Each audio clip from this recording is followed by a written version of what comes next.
It's a privilege to be speaking to you about these ideas. As Amit observed, I am very deeply committed to management education across the world, but certainly in Asia. I consider myself one of those people who has been extremely fortunate, even privileged, in that I grew up not far from here in India, went to the Indian Institute of Management, Ahmedabad, in its early years during the 1970s, and frankly received the best of what India had to offer back then, and pretty much even today. This is one of the top institutions in India and perhaps even Asia and the world. But more importantly, I had the privilege of then leaving India and going to Stanford Business School, and it really changed my life. I mean, IIM Ahmedabad was the gateway, the connection to Harvard, but then going to Stanford really taught me how to think as a management theorist.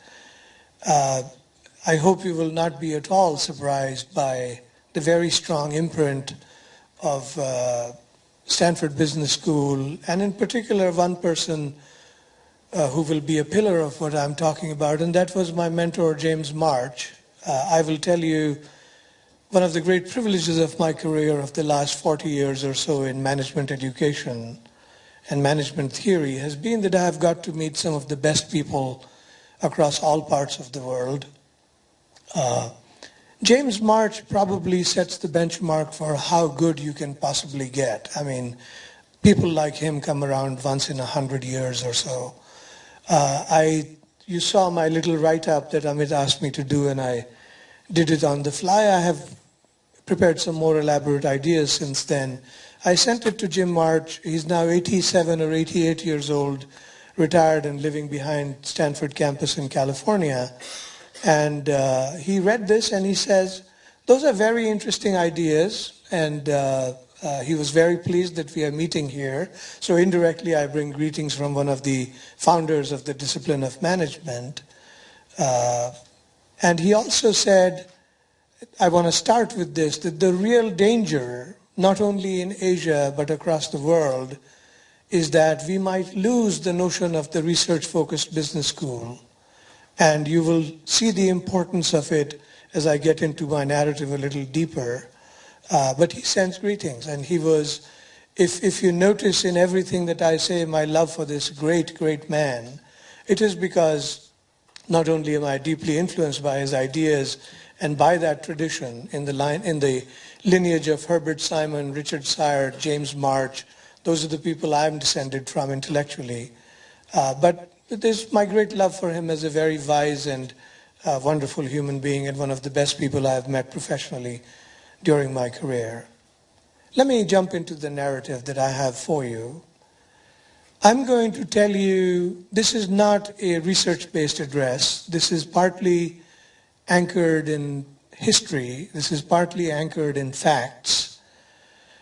But it's partly also speculations about what the future might be, and potentially what is the role that business schools in Asia can play, not just in serving the needs of the Asian community, all our stakeholders, but frankly, the needs of the global community of people who do business, people who teach about management, students, faculty members, institutions, universities.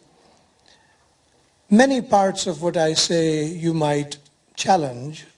Some of the more speculative parts, or some of the parts which are projections about the future, of course they can be challenged.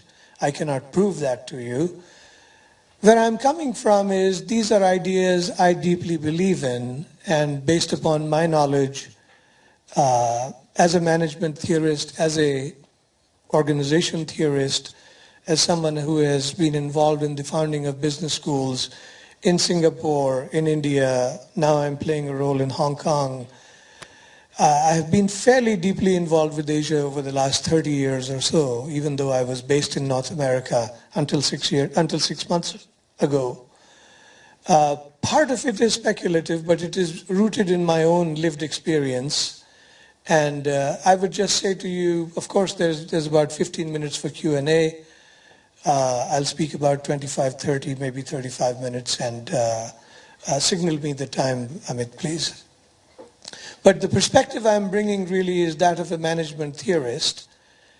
And the role for Asia in 21st century management education, this is a very broad topic. Let me sort of narrow it down and say to you, in particular, I want to address 4 questions. I want to talk about, number 1, what is the history of where the dominant design, this is a word we use in entrepreneurship and in technology management. There is a dominant design of business schools out there. And I want to talk about where did that come from and what was the context from which this arose. In particular, I'm going to base some of this on this book, which I cite in my brief comments, which are in the brochure, The Roots, Rituals, and Rhetorics of Change, North American Business Schools After the Second World War, by Mia Ogier and James March. James March is the person I just mentioned, Stanford University Press, 1911. This is an absolute masterpiece. If you really want to learn about where business schools have come from, this is the book to read. Of course, I'm a biased party because he was my mentor, but it also happens to be true in this case. So I want to locate the history of where we have come from and the critical role played by one institution, what is now known as the Tepper School at Carnegie Mellon University, in basically sending business schools in a completely different direction. And even the schools that many of you, all distinguished scholars and leaders in your own right, come from, still have the seeds of this movement that started in America in between 1945 and 1970. So that's question 1. Number 2, I want to dig a little deeper and say, what were the challenges in the 1950s, in the post-World War II American context, that led the dominant design to emerge in the way it has emerged? And what then have been the challenges that have emerged in later years, and where are we today? I want to bring it to the present. A third question that I want to then address is, how is the organizational form of business schools undergoing change? This is absolutely a critical question, and this comes deep from the heart of management theory. And I will talk about what some of the, I think there is an opportunity here to actually invent, by leaders like us working collaboratively or independently, there's an opportunity really to invent the 21st century business schools organizational form. Bits and pieces are starting to show all over the world.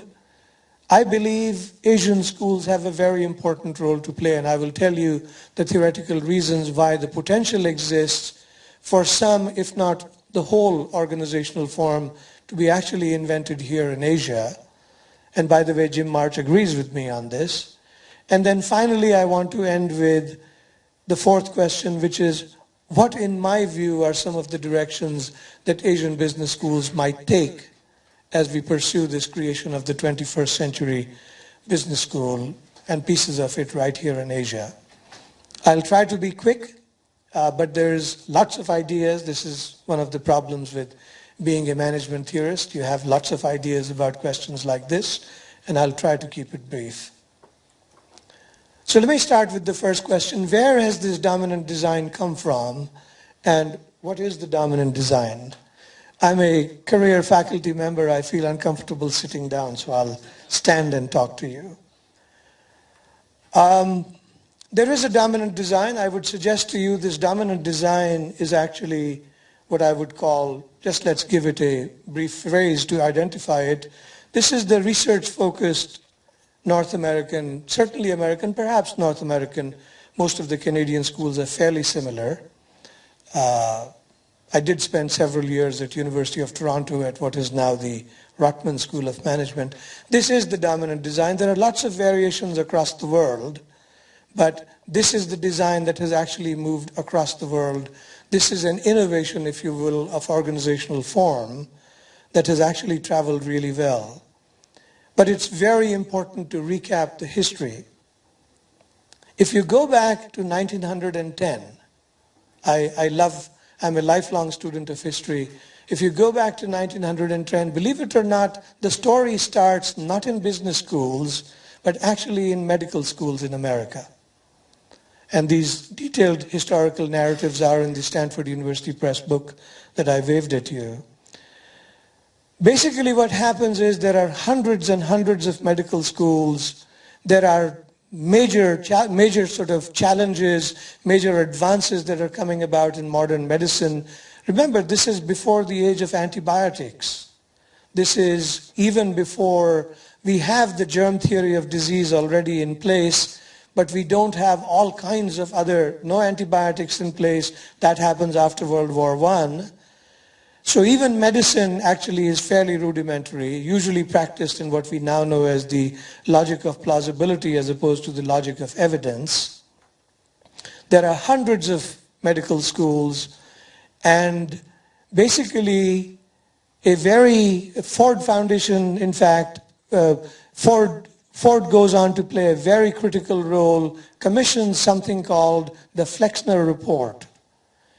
The amazing thing is one man, Abraham Flexner, who is not even a medical doctor, actually is commissioned by Ford Foundation to write this report about medical schools.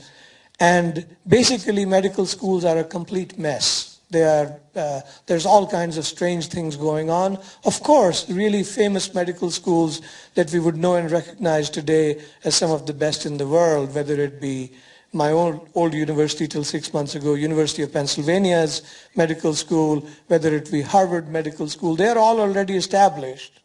But there is a great deal of variation in quality, and basically the Flexner Report says medical schools need to be professionalized. They need to be actually based much more in the hard sciences.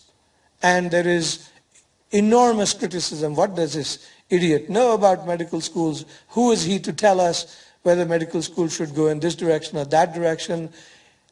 Miraculously, however, the whole medical school world turns in that direction, and the professional medical school, research-based medical school, gets born. Move forward about 40 years, we are now in the 1950s. These are the post-war years. World War II is over. Basically, Herbert Simon is basically a professor at University of Chicago. This is the gentleman who went on to get a Nobel Prize in economics, even though he was from political science originally. There is a very, very seminal leader at University of Chicago, which gets founded some years earlier with Rockefeller Foundation money. And his name is Robert Maynard Hutchins. Hutchins actually plays a very major role in the formation of the modern business school. Hutchins had this notion, very, very hard-nosed notion of the research-focused university, and that this is the path universities should take. They should be anchored in basic research, and that's what they should do. And Chicago continues to be in that same trajectory even today.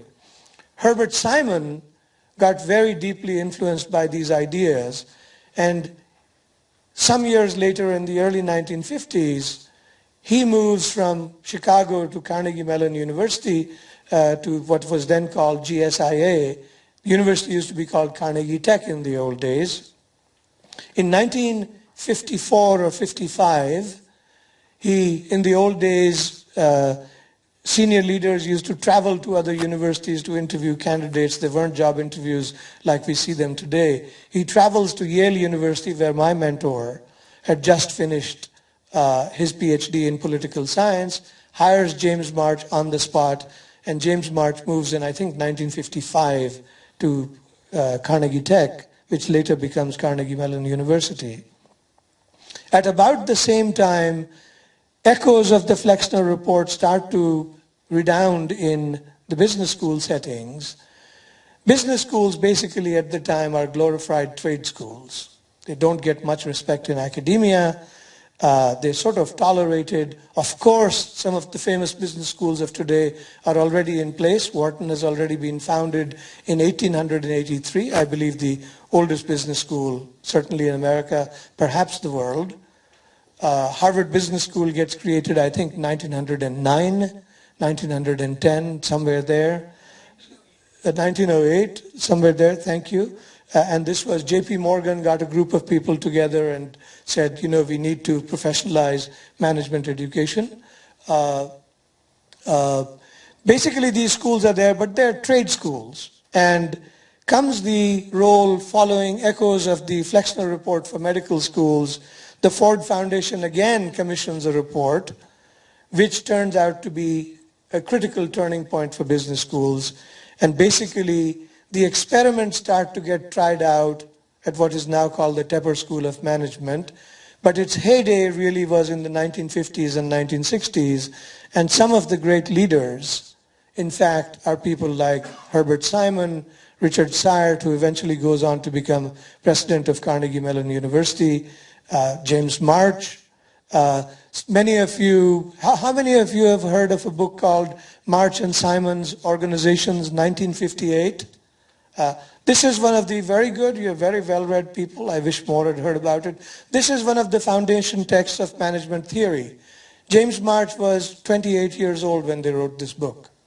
And it went on to create a field, right? Herbert Simon, of course, went on to create like 8 or 10 different fields, including artificial intelligence, computer science, all kinds of things. And I had the great privilege of meeting him several times before he passed away some years ago. So this is the history. The reason why the history is important is the second point I want to turn to, is that the model that got developed, which has been so successful, the research-focused business school, in fact started around a series of challenges which came out of the Ford Foundation report of that period. And the challenge was, first of all, that business schools needed to legitimize themselves within the context of academia. The truth is, during that period, in the 1950s, in the 1960s even, business schools did not get much respect. They were not treated, they were not looked up to within the university setting. So that first challenge was a challenge of legitimacy, but within academia. I got to Stanford in 1979. I would tell you this challenge was still largely being dealt with. What happened is many faculty members came in from the basic disciplines. Just as Herbert Simon was a political scientist, James March was a political scientist, there were people who came from artificial intelligence, people who came from computer science basically, there were people who came from psychology, there were people who came from anthropology, there were people who came from economics, and they actually, this melding together led to all kinds of interesting ideas. However, when by the time you get to the early 1980s or perhaps late 1980s or early 1990s, this legitimation challenge, which was to be fought out within academia, had largely been accomplished, had largely been dealt with. Then, in fact, what happened is, by the early 90s, a new legitimation challenge came up, which was really primarily about relevance. It's not just some of the best social science, whether it was economics, psychology, sociology, which was one of my fields. The work was actually being done in business schools. The challenge then became, well, but how is this relevant to the world of practice, right? At a place like Wharton, I was at Wharton at the time, starting in 1987. At the time, institutions like Wharton actually succeeded in large part by saying, you know, we have always been focused on research. We are going to embrace this relevance challenge as well. We will not choose between the two. We will actually emphasize rigor of research and the relevance of the research that we do. And we will embrace both. And in large part, much of my career being spent at Wharton, last 27 years, I would say Wharton's success came in large part from embracing this challenge and not choosing between them. Harvard had started much more on the relevance side. In fact, in 1979, when I went to Stanford, I'd also been admitted to Harvard Business School. And I think I made the right choice. I did not go to Harvard, I went to Stanford. Harvard at the time was weaker on the rigor side and much stronger on the relevance side. To their credit, I mean, this is a very, very well-endowed, wealthy, extremely well-led institution. And very quickly, within about 10 or 15 years, they made a turn. They went from the relevance side toward the rigor side, and they are equally embracing rigor and relevance. They are still one of the finest business schools in the world. My alma mater, Stanford, also started on the rigor side, but possibly has stayed much closer to the rigor side of the rigor-relevance dichotomy in a way, or that continuum. But of course, they've also moved toward the relevance side. There have been, however, more important, more contemporary legitimacy challenges as well, and I'll just lay out some of them for you. Increasingly, the content of what we teach in the classroom, one of the challenges that has come up in the last 10, 15 years is why do students pushing back, industry pushing back and saying, is the content that you teach within business schools, how is it preparing your students who come out and take jobs with us to be better decision makers? It's a version of the relevance challenge, not of the research, but of what we teach in the classroom. One of the interesting things that I want to point out in these challenges of legitimation in recent years, for many years, business schools actually led the world of practice. How many of you in this room have backgrounds in finance? A quick show of hands. All right, good number of people. Finance is one of the fields where, with creation of ideas like the capital asset pricing model, Bill Sharp was someone who got the Nobel Prize in economics. He was a faculty member at Stanford when I was there and actually helped me with my dissertation. Capital asset pricing model led the practice in the world of practice. The ideas were created first. Black-Scholes in option pricing, this led the world of practice. In management theory, many of the ideas coming out of the human relations school, Douglas McGregor's human side of enterprise, theory X, theory Y, right? These ideas led the world of practice, but in more recent years, it has increasingly been the case that the world of practice actually has led the world of theory. Just to give you some examples, the whole quality revolution, while it had its origins in the world of engineering and applications of statistics, the quality revolution did not start in business schools. It started in industry first, and then business schools had to very quickly catch up. Supply chains started first in the world of practice, not in business schools, although now we have caught up. So part of the criticism that comes up is, you guys keep doing all this arcane theoretical work published in arcane theoretical journals. What's the impact on the world of practice? Don't you have a role, going back to medical schools for a minute, just as medical schools invent treatments for diseases which clinicians then go out and practice, don't you have a role toward your professional constituency, the world of practice? And frankly, there aren't very easy answers to that. Some other more recent challenges have been, if you read the academic literature, there's a large literature on this with some very influential people weighing in. Just what is the value of the MBA? Do people really need an MBA education? Another challenge has been, and this is a very serious problem, many people, in fact, in recent years have been convicted in the US, certainly perhaps also in Europe, and it can happen in other parts, have been convicted of insider trading. This is a challenge really, on the one hand, on the ethics front, but it's really a deeper challenge about one of the goals that business schools were set up for, which was the professionalization of management education. And I think an argument can be made that we have not been very successful in professionalizing management as a profession. Uh, uh, Rakesh Khurana at Harvard has written a very fine book about this, and there's lot of logic, lot of value to the argument. There are increasingly, literally in the last 4 to 5 years, there are challenges to the very form of business schools. And I was just in Newport Beach, California about a week ago with Rick Levin, the former president of Yale, who is heading something called Coursera. And these are, massively open online courses, MOOCs as they're called, in part from these new developments in technology by which you can have 10,000 people enrolled in a course online all over the world from 200 countries. And the changing demographics of student demand in Asia.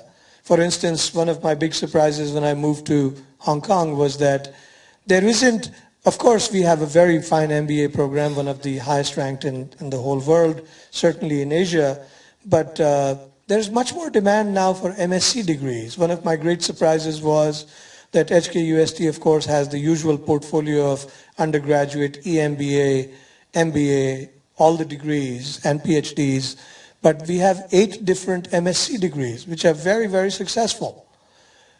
This is putting pressure on the business school, different kind of education. So there are many challenges. Why am I talking about these challenges? I want to leave you with a concept before I move to my third theme. And the concept is this.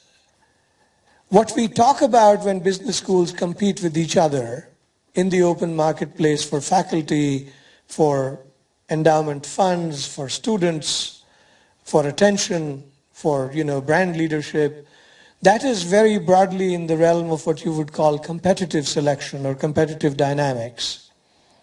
There is a even more important process that goes on in the background, we don't usually think about it, which can best be called institutional selection. This institutional selection is really about how the very organizational forms that come to exist are shaped by institutional forces. And legitimation is one of the primary processes by which this selection happens. This, by the way, is what gives you the right to exist as a player on the playing field even before you can compete with others. It's a subtle process, but it's an extremely powerful process.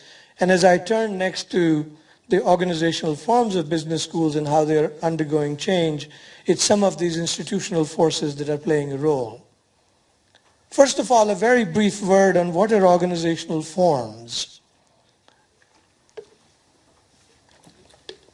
This is a term from management theory, and another of my mentors at Stanford, Richard Scott, talks about imagine goals, authority relations, technologies, and markets. These are 4 of the dimensions you can think about. Organizations are different on these dimensions. They have different goals, they have different authority structures, they have different technologies, and they address different markets. What's interesting is, as you move from markets to technologies, to authority relations, to goals, you go from more concrete to more abstract. And it's much more difficult to change organizational forms on the abstract side. It's much easier to change them on the concrete side. So in fact, this is where the opportunity lies for Asian business schools, because I think while we have started to address as business schools different markets, we are starting to use different technologies. There's some variation in authority relations. In many ways, changes in goals aren't quite taking place. And this, I believe, is the opportunity for the rise of the 21st century business school, which may very well be a variation of the organizational form, the dominant organizational form as I spoke about, the research-focused business school, which kind of migrated from North America over the last 50 plus years. The reason I believe the potential exists for Asian business schools to be doing the innovation here is that we know from other domains of management theory that whenever there is a discontinuity of some sort, it's usually not the case that the leaders of the old regime actually come up with the innovation, the discontinuous innovation, and number two, that they become the leaders in the new regime. This is an opportunity, again, the potential exists. I think all these challenges that I've spoken about that business schools are facing provide the context in which some new innovations can emerge, and the potential exists for Asian business schools to play a role. It's very clear, it would be very unlikely that all the ideas, all the elements that might define this future 21st century business school organizational form will come from one institution or from one country. More likely, different elements will be innovated in different places. Gatherings like this can play a role in the dissemination of these ideas as they emerge. So, Amit, make note, you have a role to play there if you want to play it. But the opportunity does exist. On the other side, by the way, even as US business schools are still the leaders, look at the rankings, any ranking, the predominant number of, the preponderance of schools are still the American schools.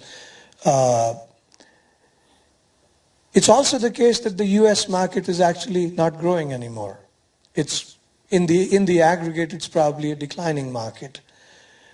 It doesn't mean that the Harvards and Stanfords and Whartons of the world are going to disappear. They will not. They will just consolidate their lead. They'll become even stronger. But it's clearly the case that the potential for innovation in an aggregate declining market is not the same as it is in a growth market. And if we put our minds to it, there is that potential. So the question really, I think, what might the elements be? I'll talk a little bit about that next, but one of my thoughts is the elements will come up from these challenges that I referred to earlier. The challenge, for instance, that comes from what's the relevance and what's the contribution you make to society? The fact is, many of us live and work in different countries right now, and even as we make global contributions, we have to respond to local needs. That's where the potential exists to do some different things. This challenge of professionalization that I talked about, particularly the emphasis on business ethics, the putting your client's interests first before your self-interest. This is one of the deepest criticisms of business school graduates, that they tend to be driven primarily by self-interest, and business schools have failed in this professionalization mission. This delivery of value, what's the value of the education that we are providing? And how best can we demonstrate that? I think that might lead to some new elements. The use of new technologies. I mentioned to you MOOCs and the Coursera conference last week in Newport Beach. The idea of the flipped classroom, which again is an element that came out of nowhere because a Bangladeshi guy in Silicon Valley was trying to coach his niece who was in a different part of the country. And this is a phenomenal innovation that is well recognized the world over. Going into new markets, the needs of different countries and communities you serve actually also offer the potential of new markets which we can address in business schools. Social entrepreneurship has become a very big deal, and many of your schools and many of you are dealing with this area. Innovations like Grameen Bank, which is kind of a proof by concept. Bankers never believed things like this could exist, but it's thriving, and such social entrepreneurship is quite common. Someone mentioned, you mentioned C.K. Prahalad, my dear old departed friend. And you know, Prahalad's broader ideas about bottom of the pyramid, these are some of the new elements that might come up, might inform the new business school. Let me finish in the next 5 minutes or so. So what are some directions that Asian business schools might take? I am very clear about one direction, and this was my promise to Jim March, that his concern was, I hope that in the ferment that is going on, we will not forget the history of where all this has come from and how hard the battle was to actually move toward research-focused business schools. And I said, as long as I'm dean, I'm going to give it my best shot, and I will speak about it at every opportunity I get. I think one theme I would sound right away is we have to think about, are we consumers of knowledge that is created elsewhere, or are we also creators of knowledge as business schools? This is a very grave danger. The path of least resistance is to let schools in the US, if it's case studies, let Harvard do the case studies and we'll just buy them. I think the danger is that you will miss out all that rich variation that is happening right there in where you are. Not that I want you not to buy Harvard case studies. We have a Harvard person here. I don't want to make him feel uncomfortable with what I'm saying. I've used Harvard case studies for many years. But they cannot possibly capture everything that's happening in the world. That's the responsibility of people like us. We must take a different path and take on the responsibility to be creators of knowledge. This, of course, is where the real opportunity is, because you know what is happening in your local and regional society better than anyone else. But the important responsibility, I think, is we must not forget, we have to take this back to the global arena again, not just be content to use it locally. And this is what's going to energize the context of management theory and management education. Let me just name some interesting directions to my way of thinking. These are all friends of mine, and again, they've just done wonderful work. Sometimes we can study phenomena locally. This is now very much a research direction. There are many other directions we can take. I'm just going to focus on a few research directions. Sometimes we can study phenomena locally which kind of go against received theory. But in studying this phenomenon, we are able to actually expand the domain and scope of the original theory. Let me give you a very concrete example. Sometime in the 1960s, 1970s, in the United States in particular, but in other parts of the Western world, people like C.K. Prahalad, Gary Hamel, and Prahalad started to write about how the conglomerate strategy was basically a dead strategy. That much more value could be unlocked by selling off different pieces of the business, and firms should focus only on their core competence, right? If you go look at the Fortune 500 today, Fortune 100, even the largest companies, there are relatively few conglomerates. GE is one of the very few counterexamples to what I'm talking about.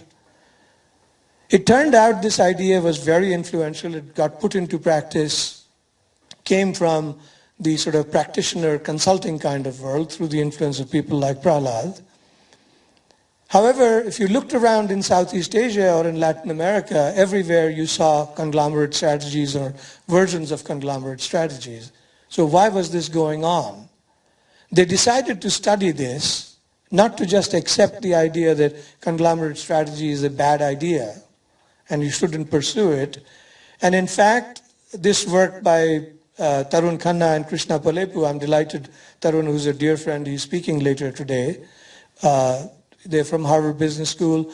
They came up with these notions that emerging markets have institutional voids of different kinds, which is what actually requires you to have versions of the conglomerate strategy. You can't buy it from the marketplace. You have to do it in-house. So what you can do in developed Western economies, in fact, is not relevant for emerging markets. Lo and behold, the theoretical framework expanded to now include a different question: when does a conglomerate strategy make sense and when does it not make sense? We have to pursue ideas of this kind where the existence of some phenomenon out in Asia challenges some accepted ideas and in fact expands the original theoretical framework. This has been a very valuable contribution. A second example, also based in phenomena out in Asia, somewhat connected with ideas of bottom of the pyramid, is that you study, theorize, and deeply kind of identify and lay out in detail some distinctive, even quite unique business models you don't find anywhere else in the world. And you find out what is it that is making them work. It turns out business models of this kind, in fact, if appropriately refined and modified, can help to solve some of the most vexing problems we have globally. Let me give you an example here. So in southern India, a Grameen Bank, by the way, would be a good example of what I'm talking about. Let me go in a different direction. In southern India, there is a hospital that some of you may have heard about called Arvind Eye Hospital. It operates in 3 locations. It's a combination of precisely this, very low cost, moderate to high quality, even quite high quality, and huge scalability. And to give you an example, they did a benchmarking exercise. They do refractive surgery, cataract surgery in large part. They benchmarked their operations against the NHS in the UK over a 5-year period. And the results were absolutely astonishing. On average, the volume of patients that they treated was 65% of the volume of the entire National Health Service of the UK. 1 hospital, 3 locations at the time, and the entire NHS of the UK. 65% over a 5-year period. On average, the quality was twice as high as measured by medical morbidity measures. And now comes the stunning part. 65% of the volume over 5 years, twice as high quality measures. Ask yourself, what was the cost comparison? 1% of the UK. 0.1%, just 1%, 1 out of 100. So if the cost is 100 in the UK, at this hospital it was 1. This is not to say that the UK is inefficiently run. There are different costs in different societies. But the very fact that this model exists and is hugely scalable just gives us the potential to understand what we could do with problems of global healthcare delivery. There are crying needs in parts of the world, including rural China, including large parts of India, including large chunks of Africa. Some of you are from Africa. Solutions like this really have enormous potential. Just 2 or 3 quick ideas, which I won't go into a lot of detail.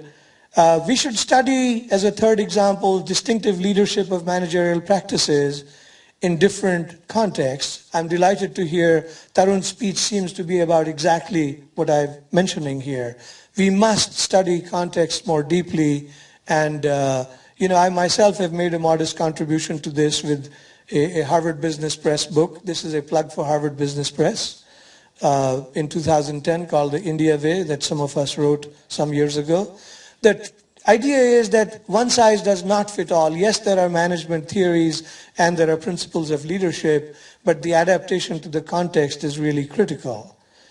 A fourth idea is we should innovate with the form and pedagogy. The needs of our local and regional societies are in fact different. They're not identical to North America. One of my big pleasant surprises was these 8 MSc degrees at HKUST, which are absolutely thriving. These are pre-experience.